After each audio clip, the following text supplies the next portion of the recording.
Perkenalkan, nama saya Sonia Susan dengan NIM 21011800015.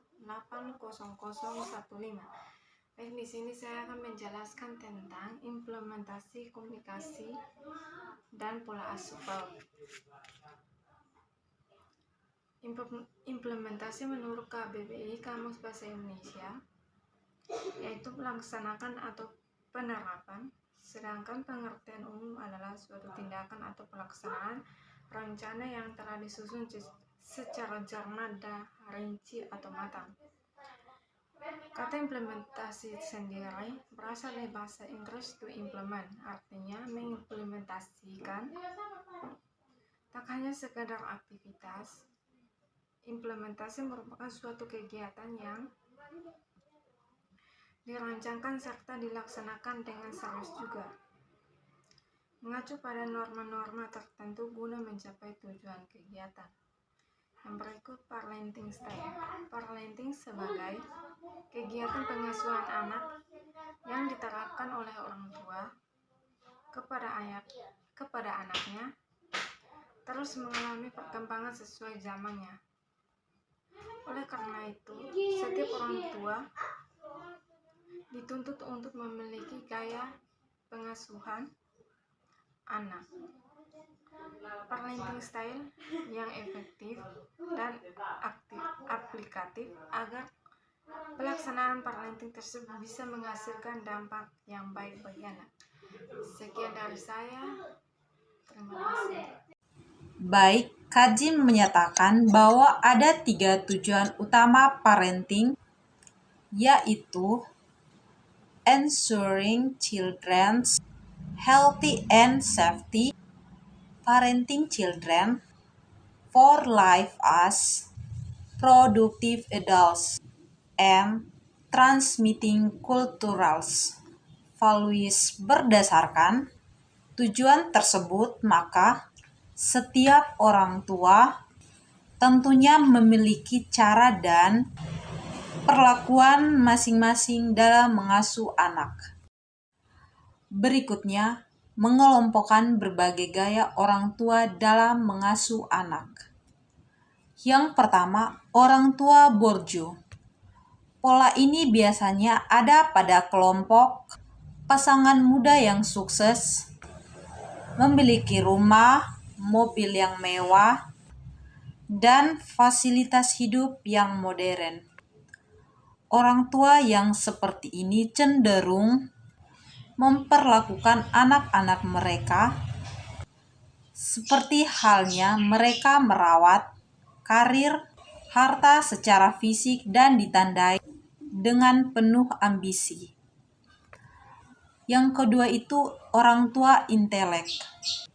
Orang tua ini merupakan bentuk lain dari keluarga intelek menengah ke atas. Fokus utama dari orang tua jenis ini ialah pendidikan. Orang tua pada jenis ini percaya bahwa pendidikan yang baik menjadi pondasi dari kesuksesan anak-anak mereka di masa depan. Dalam mengasuh anak pada poin ketiga, keempat, kelima, dan keenam.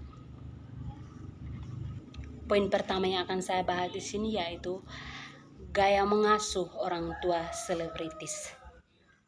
Gaya mengasuh orang tua selebritis yaitu orang tua seperti ini biasanya menginginkan anaknya sebagai kompetitor atau anaknya dapat bersaing dalam berbagai perlombaan.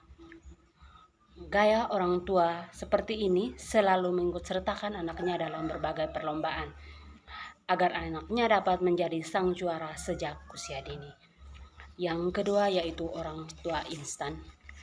Gaya mengasuh orang tua instan ini teman-teman sesuai dengan namanya, yaitu instan merupakan kelompok orang tua yang sukses dalam bidang karir dan memiliki kekayaan yang cukup, namun memiliki latar belakang pendidikan yang tidak baik. Dampaknya bagi anaknya yaitu orang tua tidak terlalu memprioritaskan pendidikan bagi anaknya. Dia hanya menginginkan anaknya melanjutkan usaha atau bidang karir yang telah ia miliki. Yang berikut yaitu orang tua mengerumpi. Gaya mengasuh orang tua seperti ini adalah salah satu ciri kelompok orang tua yang memiliki dan menyenangi pergaulan. Gaya orang tua seperti ini sangat mudah terpengaruh untuk memilih pendidikan yang baik bagi anaknya. Yang terakhir yaitu orang tua ideal. Gaya mengasuh orang tua seperti ini diterapkan oleh kelompok orang tua yang memiliki kehidupan yang baik pada masa kecilnya. Dengan latar belakang pengalaman yang positif tersebut, orang tua ini dapat menerapkan bagi anaknya, yaitu sangat peduli dengan pertumbuhan dan perkembangan anaknya sejak usia dini. Saya berikan kesempatan kepada pemateri selanjutnya. Ya, selanjutnya adalah pola asuh intelektual, otoritatif, atentif. Ini ialah gaya pengasuhan yang dilakukan oleh orang tua dengan beberapa karakter berikut, yaitu yang pertama adalah berorientasi pada pendidikan anak. Yang kedua, tidak memaksakan kehendak orang tua kepada anak. Orang tua memberikan kebebasan secara demokratis terhadap pilihan dan keputusan anak. Yang ketiga, memberikan perhatian secara menyeluruh dan mendalam kepada anak, terutama pada tumbuh kembang anak, aktivitas, serta kegiatan yang sedang anak lakukan. Ya, sekian dari saya. Waktu dan kesempatan saya berikan kepada pemateri berikut. Yang berikutnya, parenting communication atau komunikasi empatik dalam pola pengasuhan anak. Parenting style dengan pola pengasuhan intelektual, otoritatif, dan atentif ini akan lebih dan praktis jika penerapannya menggunakan teknik atau prinsip komunikasi empatik. Maka dari itu, penerapan teknik atau prinsip komunikasi empatik ini dapat dikatakan sangat relevan dan sesuai dengan praktik pelaksanaan pola asuh intelektual, otoritatif, dan atentif. Pemilihan prinsip komunikasi empatik ini didasarkan akan karakteristik dan tujuan akhir yang hendak dicapai dalam pola pengasuhan intelektual, otoritatif, dan atentif. Secara umum, penerapan komunikasi empatik dalam pola pengasuhan anak yang dapat dilakukan dengan cara yang pertama, meningkatkan perhatian orang tua kepada anaknya, terutama dalam menyampaikan pesan komunikasi yang bermuatkan nilai-nilai pendidikan dan pengajaran bagi anak. Yang kedua, orang tua harus mendengarkan dan menyimak ketika seorang anak hendak berkomunikasi dan menyampaikan pendapat dan gagasannya. Dan yang ketiga, orang tua jangan memaksa kehendak kepada anak. Apa upaya ini? Orang tua dituntut sebisa mungkin untuk tidak egois dengan cara memaksa kehendaknya kepada anaknya.